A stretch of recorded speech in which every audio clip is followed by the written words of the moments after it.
What's up, guys? It's Coach Grant with First Down Training, and today we're going to be breaking down some of Justin Jefferson's route running and how he is a very creative route runner and how you guys can apply some of these things to your game. So we're going to be talking about how he gets so much separation at the top of routes like post, corners, out routes by using a rocker step, how it's easier to restack a DB by a method that he uses, and how to get out of your breaks faster. So I hope this video helps you guys out, but also, fellas, if you're a wide receiver and you struggle with what to do during the offseason, whether that's in the gym, on the field, or maybe both, check out that very first link in the description below for our ultimate 8-week wide receiver workout plan. What you'll get access to is over 8 weeks of drills and gym exercises broken down with sets, reps, and examples of each exercise for an 8-week schedule. There's over 500 plus wide receiver workouts in this, so I hope you guys could check that out if you're interested. Very first link below. Let's get started with this video. So now, this first route is going to be this kind of like post route, right? So he's got this off form of coverage. This could be for if you're a wide receiver and you're maybe playing on the outside. This could be like off man coverage. If you're a wide receiver coming out of the slot, this could be like a situation where it's a too high safety look, almost like cover 4, and we're treating it like off man. So what he does here is he attacks this DB and uses this rocker step, right? So if you're not familiar with the rocker step, maybe you're not familiar with, our channel, whatever that is. A rocker step is when you run this post, instead of just breaking off of your right foot, you go left then right. So it's a way to sell a corner. It's a way to sell an out route. Any kind of outside breaking route, this rocker step can sell that. Now, anytime maybe you're an outside wide receiver or that slot going up against a safety like this, where are his eyes supposed to be? His eyes are supposed to be watching your hips, right? So on this rocker step, we have to make sure that we sell with that. So when we watch Jefferson come up into this move, that's the first step of the rocker, and we are trying to sell with that upper body that I am running the corner, that I am running the out route. And how I do that is by turning my hips and turning my shoulders. If that DB is watching me there, that will get me separation. Now, a lot of wide receivers, what they'll do on this rocker step, which this is why it's an elite move for Jefferson here, is that they'll really try to sell it and open up, but that toe will also open up. And I'm not saying Jefferson's thinking about this. This is just something that he's repped constantly. And this is just showing how it can get you out of a break faster in a game situation.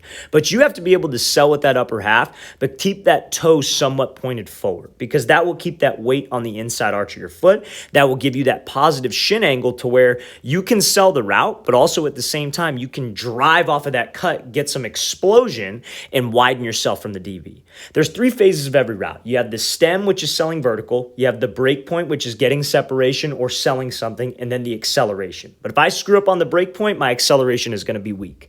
But if I have the correct foot strike, I'm selling with the upper half, and I could push, my acceleration is going to be fast, and I could widen that gap between me and the DB. So that is a textbook example of that rocker step. A lot of wide receivers will go up into this, and they'll do this rocker step, but they just lean with their upper half. They just give like a little head fake to the outside, but their hips and shoulders stay square.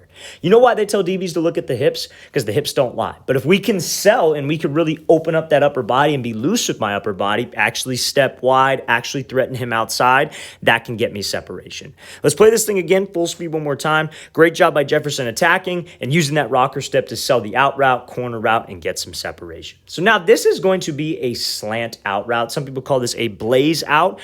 This is not a whip route. So I know a lot of people think that this might be a whip route. So pretty much what he's doing is he's running like a slant into the out. Now, some people will say that's a whip route. Now, a whip route is when you keep your hips and your shoulders facing the QB rather than turning your back like he does. They call this right here when he turns and he snaps down and he pivots and turns his back. They call that blazing the out.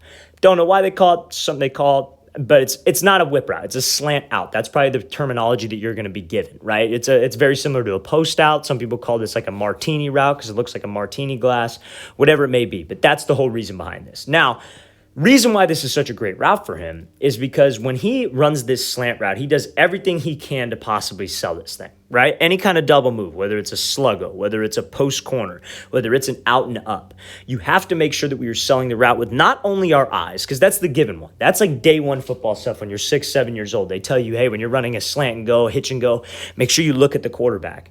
But why do so many receivers don't get separation on this is because they don't actually run hard. They'll look back to the quarterback, but their steps are super choppy. And believe me, that is what a DB is looking for. When you break off of the line like this and you break to the slant and you're taking choppy steps because you're preparing for the break, a DB knows that's not a slant. He knows you're not running a drag because nobody runs a drag like that. We have to sell this route. Receivers should be great salesmen. So you got to be running in full speed. And you have to make sure that you are committed to the route with your body language. I call it pad level. So when your hips and your shoulders are committed to the break right here, and your eyes are looking at him, and you're running hard, running full speed, there is nothing about this that doesn't say slant, and that is what will get you open. So that's what Justin Jefferson does. Now, much easier said than done, because I think every receiver, no matter how old they are, you could be 5 years old, you could be 25 years old. I think you can sell vertical. Pretty confident that everybody knows how to run hard, run fast, and run in full stride. But the hard part is changing direction when running full speed.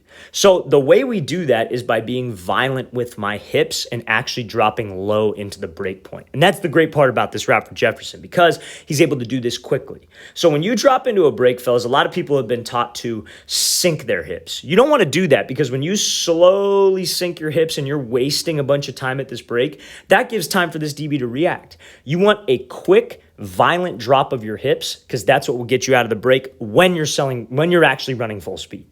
So if I'm actually running full speed into this thing, that violent drop and me getting low right away, like somebody's got a string attached to my chin and somebody's pulling the string down, that's what helps me change direction at a fast speed. Now, when we get out of this, you see this is a great break because he's able to get out in 3 steps. That is a very, very hard thing to do. A lot of young wide receivers can't do that. Now, I'm not a big steps guy, hey, it must be a certain amount of steps. But the reason why he's able to get out of this so fast is you see he's able to snap. He's able to get low. Chin goes to the knee, like we were saying, like he's pulling that string. He's able to be violent to bring himself to balance quickly. But watch his second step. This is the details of his route running that's elite. When you guys snap down, that second step starts to pivot. And when that second step starts to pivot, that turns your hips. And your third step can hook back around and drive you out. A lot of young wide receivers, they will do this. But what they'll do is they'll snap down, but that second step, their toe stays pointed forward, right? They're not starting to pivot. They're not starting to turn their hips. So that third step will land forward, and then they take 2 extra steps after the break and take all these choppy steps. And all those choppy steps serve to do is give this DB time to react. So fellas, on any break, whether it's a comeback, whether it's this blaze out route, at that break point, you have to make sure that your hips slow you down, because that's the only way you're going to slow down. And it's got to be violent, because that's the only way you're going to slow down running hard. But the step placement is correct, where you're trying to get my hips out of it as fast as possible. Let's play this thing again, full speed one more time. Great job by Jefferson selling that slant route, snapping this thing off, pivoting his hips so he can accelerate out of this break, and then obviously making a great play. So now, last route I want to talk about is I want to talk about this corner route. So we talk a lot, if you're familiar with the page, if you're not, we'll go over it again. But we talk a lot about running a route that's maybe, outside breaking with an inside release. Then we talk a lot about an inside breaking route with an outside release. Maybe not the typical release, but it helps us keep timing and it helps us keep spacing. This particular play is like a designed inside release corner. So what we have from the outside, you won't be able to see it from this clip because it's kind of zoomed in. Well, yeah, actually, you may be able to see it. But you see Thielen on the outside here is running this kind of out route where he just sits down, and then we're running this deep high angle over the top. So if this corner sits with this kind of deep out stop route, then we're going to take this shot on the corner route, because we have some space and we have some room to the sideline. But because it's man coverage, like we see, that quarterback's going to be throwing this thing with some touch. So let's play this thing full speed. This is a designed inside release here from Jefferson. But what does he use at the top? He uses that rocker step, and he's allowing himself to accelerate out of that break by giving himself room to the sideline, right? So many wide receivers, they'll see that it's an outside breaking route like a corner. But what they'll do is they'll just run to the outside. They'll just take off and take the outside release. Maybe they try to threaten the DB inside, and they just run off to the outside. That DB, in this particular case, because the spacing is so close, this DB could end up covering both of you. You break off on that corner, he could sit right in between and play the out, like that kind of sit route that we have from Thielen, or he could play the corner. So spacing is super important. This is something that a lot of young wide receivers don't understand. They think that, oh, everything's like one-on-ones. You get out there in t-shirt and shorts and you could take this really wide stem inside and it doesn't matter because as long as you make the DB look foolish. But in a real game, this is why I don't hold any weight on one-on-ones, to be honest with you. In real game, spacing matters. Because if you just run away from this guy outside, and yeah, so what, you broke his ankles, but the spacing's off. If the spacing is off in a real game, that's a bad route.